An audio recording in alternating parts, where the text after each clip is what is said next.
Hi friends, ఈరోజు మా friend దగ్గరికి వచ్చాను. నాటుకోడి చికెన్ ప్రిపేర్ చేస్తున్నాం. ఈ అదిరిపోవాలి ఇవాళ, దుమ్మే సూపర్గా ఉంటుంది సార్.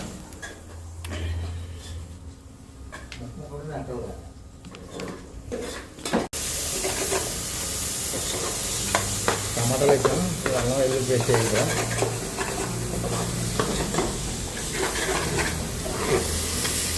మొక్కలు ఇప్పుడు చికెన్ వేసుకోవాలి. ఉల్లిపాయలు టమాటాలు అన్నీ ఉడుకుకొని మెత్తగా చికెన్ వేస్తున్నాం ఫ్రెండ్. నాటుకోడి చికెన్ వేసి తిప్పాలి ఫ్రెండ్. తిప్పిన తర్వాత కొంచెం మూత పెట్టి ఉడకనివ్వాలి. ఎక్కువ నూనెలో ఉడికితేనే దీని టేస్ట్ వస్తుంది. ఎక్కువ సగం పైన నూనెలో ఉడికిపోవాలి. ఉడికిపోయిన తర్వాత అప్పుడు ఎక్కువ కారం అన్నీ వేసుకుని వాటర్ వేసుకుంటే రాను.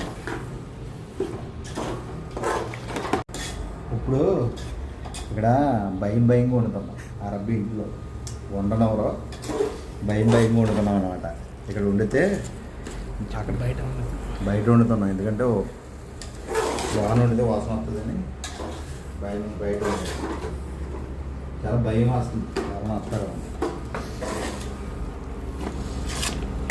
భయంగా ఉంది ఫ్రెండ్స్. హాయ్ ఫ్రెండ్స్, ఇప్పుడు అయింది కర్రీ. ఇప్పుడు తింటాక రెడీగా ఉన్నాం ఫ్రెండ్స్. ఇప్పుడు ఇద్దరం తింటున్నాం. కబోజులు వేసుకొని తింటున్నాం. Okay friends, hi bye friends. Bye. Hello, hi అండి. ఇంటికి వెళ్ళిపోతున్నాం. Okay bye bye bye.